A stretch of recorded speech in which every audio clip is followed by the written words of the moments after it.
Assalamu alaikum class. This is Altaf Ahmed Kolachi and I welcome to all of you in Names Virtual Academy. Today we are going to practice or learn other rules of sentence structure that can be given you in the section of error detection in your test. हाणे असां अॻु में rule पढ़ी चुका आहियूं ऐं अॼु असां अॻिते मज़ीद ॿिया रूल पढ़ूं था पिया एरर डिटेक्शन जे लाइ। सेंटेंस स्ट्रक्चर जा असल में रूल्स आहिनि ऐं असां उहे पढ़ूं था कि अगरि सेंटेंस स्ट्रक्चर उन तरीक़े सां न हुजे त उहा एरर थी वेंदी। वरी एरर खे डिटेक्ट करण जो तरीक़ो असांखे सेंटेंस स्ट्रक्चर ख़बर हूंदी त एरर डिटेक्ट ऑटोमेटिकली जेको आहे थी वेंदी। अच्छा, हाणे अॼु जो जेको पहिरियों असांजो रूल आहे why the words like together with along with as well as in addition to। हाणे चवे थो इन्हनि वर्डनि जी ॻाल्हि करे थो त जिते वर्ड टुगेदर विथ आयल हुजे, अलॉन्ग विथ आयल हुजे, एज वेल एज आयल हुजे या इन एडिशन टू कंहिं सेंटेंस में इस्तेमालु थियल हुजे त छा करिणो आहे? Don't make the subject plural. इहे जंहिं सब्जेक्ट सां गॾु इस्तेमालु थींदा उन सब्जेक्ट खे प्लूरल न कंदा, उहो subject as a singular deal कयो वेंदो।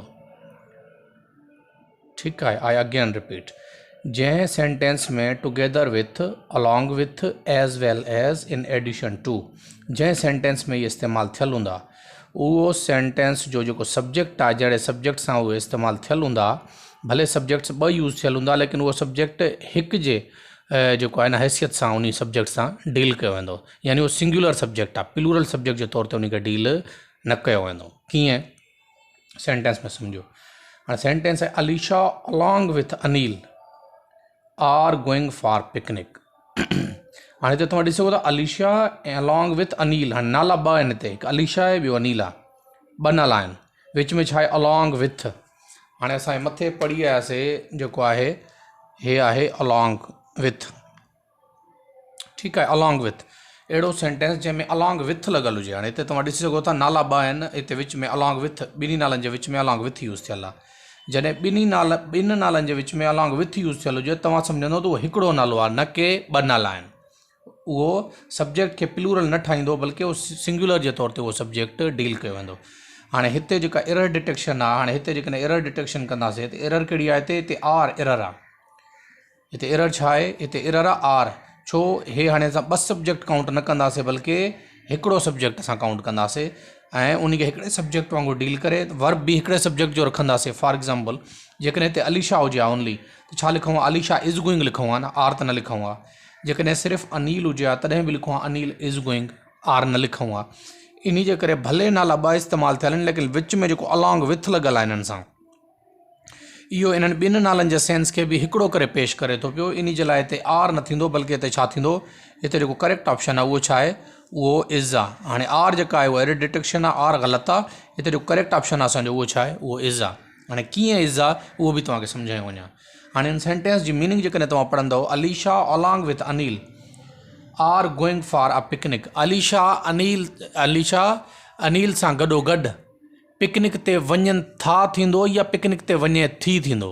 हाणे तव्हां सिंधी में इन ॻाल्हि खे ईज़ीली होपफुली सम्झी सघंदव। हाणे सिंधी में इहो जुमिलो कीअं ठहंदो? अलीशा अनिल सां गॾु पिकनिक ते वञे थी थींदो या अलीशा अनिल सां गॾु पिकनिक ते वञनि था। सेंटेंस सिंधी में बि ठहे थो? नथो ठहे। ग्रामेटिकली सिंधी में ई ग़लति आहे इहो सेंटेंस जेकॾहिं असां ॿिनि सब्जेक्टनि वांगुरु इन खे डील कयूं त। हाणे इहो जुमिलो कीअं थींदो? अलीशा अनिल सां गॾु पिकनिक ते वञे थी। ठीकु आहे, पिकनिक ते वञे थी। हाणे हिते सिंगुलर सब्जेक्ट वर्ब इस्तेमालु थींदो because these both subjects will be dealt with as singular. उन्हनि खे सिंगुलर जे तौर ते असां जेको आहे डील कंदासीं। अच्छा, हाणे ॿियो सेंटेंस इन जो वठो, Shahid as well as Maria has done it. हाणे हिते तव्हां ॾिसंदव जेकॾहिं एरर डिटेक्शन में तव्हांखे इहो ॾिनल हुजे, हाणे हिते तव्हां ॾिसंदव त हिते हैज़ लॻल आहे। हाणे जॾहिं की तव्हां चवंदव नाला त ॿ लिखियल आहिनि शाहिद ऐं मारिया, हैज़ कीअं थींदो? हाणे हे प्रेज़ेंट परफेक्ट जो जुमिलो मां लिखियो आहे। ठीकु आहे, हाणे हिते तव्हां सम्झंदो त नाला ॿ लिखियल आहिनि, इहो हिकिड़े इहो हैज़ कीअं न लॻंदो, हैज़ कीअं लॻंदो, असां प्लूरल नाउन सां छा पढ़ियो आहे, हैव पढ़ियो आहे, हैव इस्तेमालु थींदो आहे, हिते हैज़ कीअं इस्तेमालु थी वियो। हाणे हिते जेकॾहिं ॾिसंदो मां काई जेको आहे न रेड कोन्हे कई, छो हिते कोई एरर कोन्हे, हे करेक्ट आहे।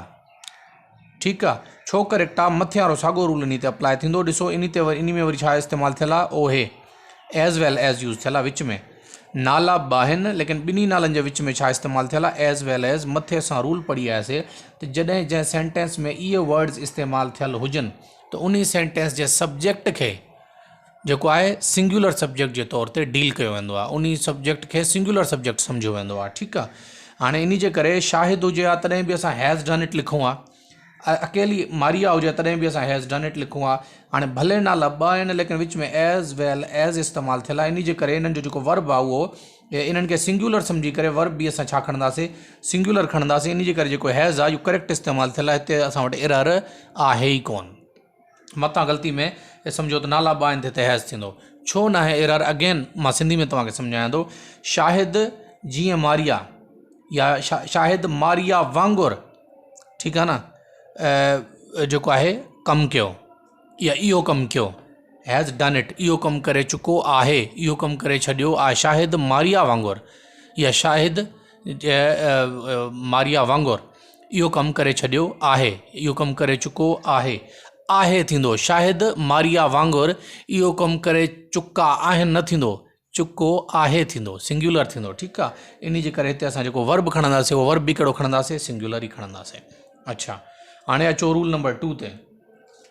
हाणे रूल नंबर 2 छा आहे, हेल्पिंग वर्ब्स लाइक, जॾहिं हेल्पिंग वर्ब जे तौर ते असां इस्तेमालु करूं एम, इज़, वाज़, वर विथ पर्सनल प्रोनाउंस, जॾहिं इहे हेल्पिंग वर्ब्स पर्सनल प्रोनाउन सां गॾु यूज़ थियनि त इहे एडमिट छा कंदा आहिनि, admit nominative case of the personal pronoun. इहे हेल्पिंग वर्ब्स जॾहिं बि कंहिं प्रोनाउन सां कमु ईंदा त उहो उन्हनि जे अॻियां वारो जेको प्रोनाउन पर्सनल प्रोनाउन जेको हूंदो उहो हमेशह नॉमिनेटिव केस में हूंदो, ऑब्जेक्टिव केस में न हूंदो, ना ई पॉजिटिव केस में हूंदो।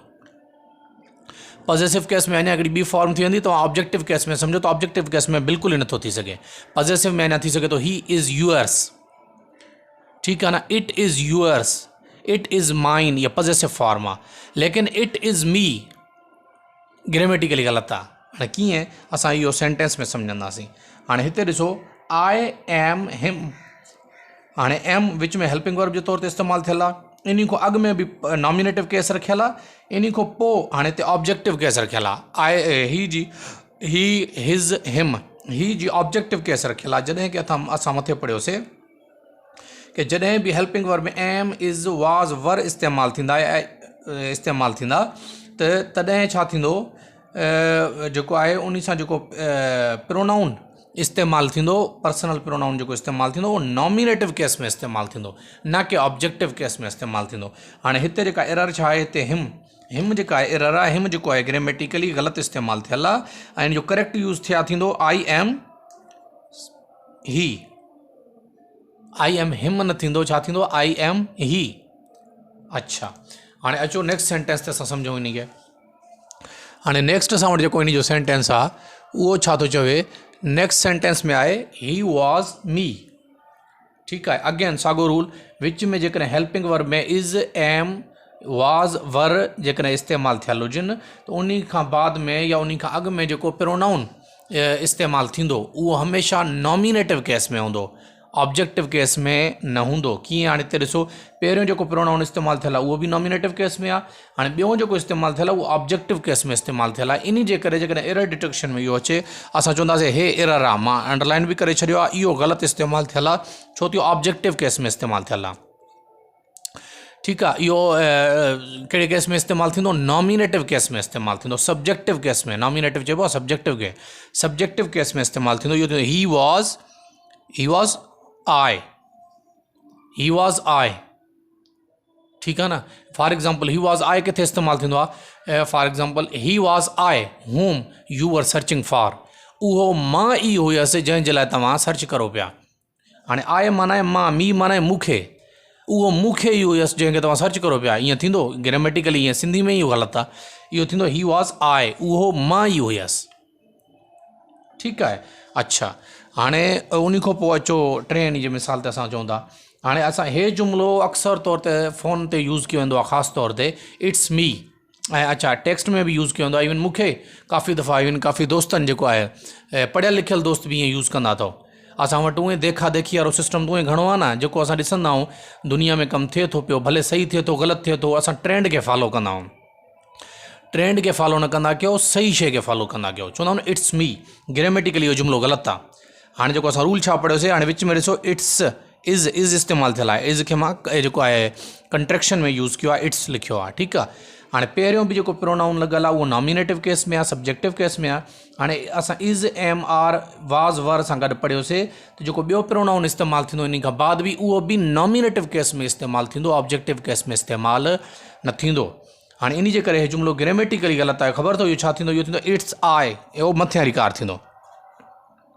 इट्स आई उहो मां ई हुयसि सॉरी उहो मां ई आहियां हिते हुयसि हिते इज़ आहे it is I it's I उहो मां ई आहियां हाणे ग्रामेटिकली ईअं ग़लति ईअं सही थींदो जुमिलो हाणे मथों जेको मी आहे इहो ग़लति आहे जेको करेक्ट आहे उहो आहे करेक्ट आहे ठीकु थी वियो अचो रूल नंबर 3 पढ़ूं था टियों रूल आहे then is always followed by bare infinitive माने जॾहिं बि सेंटेंस में देन इस्तेमालु थींदो ऐं देन खां पोइ को वर्ब लॻे थो जेकॾहिं उते यादि रखे छॾो उन वर्ब जे अॻियां टू कॾहिं बि न लॻंदो उहो सिर्फ़ु ऐं सिर्फ़ु वर्ब जी फर्स्ट फॉर्म इस्तेमालु थींदी आई अगेन रिपीट जॾहिं बि जुमिले में देन इस्तेमालु थींदो देन खां बाद में अॻु में न देन खां बाद में जेको बि वर्ब इस्तेमालु थींदो उहो वर्ब जेको आहे इन्फिनेटिव में चइबो आहे वर्ब जी फर्स्ट फॉर्म खे जंहिंसां गॾु टू लॻल हुजे लेकिन हिते लिखियलु आहे बेयर इन्फिनेटिव यानी बग़ैर टू जे form of verb first use थींदी लेकिन बग़ैर टू जे इस्तेमालु थींदो हाणे कीअं हिते ॾिसो he had better leave than to stay हाणे हिते लिखियलु आहे टू स्टे हाणे हिते देन लिखियलु आहे असां मथे पढ़ी आयासीं जिते देन हूंदो त बेयर इन्फिनेटिव यूज़ थींदो यानी वर्ब जी फॉर्म त फर्स्ट इस्तेमालु थींदी लेकिन उन सां गॾु टू न लॻंदो इन जे करे इहो ग्रामेटिकली छा आहे ग़लति आहे टू ग़लति आहे ग्रामेटिकली हाणे जेकॾहिं असांखे करेक्ट जुमिलो करिणो आहे त इहो सिर्फ़ु ऐं सिर्फ़ु छा थींदो देन स्टे करेक्ट हे जेको आहे देन टू स्टे आहे जेको इहो ग़लति आहे हाणे करेक्ट जुमिलो छा थींदो ही had better leave than stay ठीकु आहे हाणे करेक्ट जुमिलो जेको आहे उहो इहो आहे छो त असां रूल पढ़ियोसीं देन खां पोइ जेको आहे इन्फिनेटिव यानी एक्शन वर्ब अगरि इस्तेमालु थींदो त उहो पंहिंजी फर्स्ट फॉर्म इस्तेमालु थींदो ऐं विदाउट टू थींदो टू खां बग़ैर इस्तेमालु थींदो टू उन सां गॾु इस्तेमालु न थींदो अच्छा अचो ॿिए ते हाणे ॿियो आहे यू हैड बेटर एक्सेप्ट देन टू रिजेक्ट अगेन साॻियो रूल अप्लाई थींदो असां ॾिसूं था त हिते देन इस्तेमालु थियल आहे ऐं देन खां पोइ एक्शन वर्ब लॻल आहे लेकिन एक्शन वर्ब सां गॾु टू लॻल आहे हाणे बेयर इन्फिनेटिव हाणे इन्फिनेटिव चइबो ई उन वर्ब खे आहे जंहिंजे अॻियां टू लॻल हुजे हाणे हिते हिननि मां इहो इन जे करे तव्हांखे सम्झायां थो मतां चओ त इन्फिनेटिव तूं ई लिखियलु आहे इन्फिनेटिव उहो उन वर्ब खे चइबो आहे जंहिंजे अॻियां टू लॻल हुजे जीअं I want to talk you want to खां पोइ फर्स्ट फॉर्म ऑफ वर्ब ईंदी आहे लेकिन हिते रूल इहो आहे छो त देन इस्तेमालु थियल आहे देन जे करे टू जेको आहे न उहो टू जेको आहे उहो इरट का काउंट कयो वेंदो सिर्फ़ु ऐं सिर्फ़ु वर्ब जी फर्स्ट फॉर्म असां ॾींदासीं बेयर इन्फिनेटिव ॾींदासीं यानी टू खां बग़ैर वारो इन्फिनेटिव वर्ब जी फर्स्ट फॉर्म इस्तेमालु कंदासीं हाणे टू रिजेक्ट जेको आहे ग्रामेटिकली इहो छा आहे इहो ग़लति आहे टू रिजेक्ट ओनली ऐं ओनली हिन जो करेक्ट ऑप्शन छा थींदो रिजेक्ट हाणे इहो कीअं थींदो करेक्ट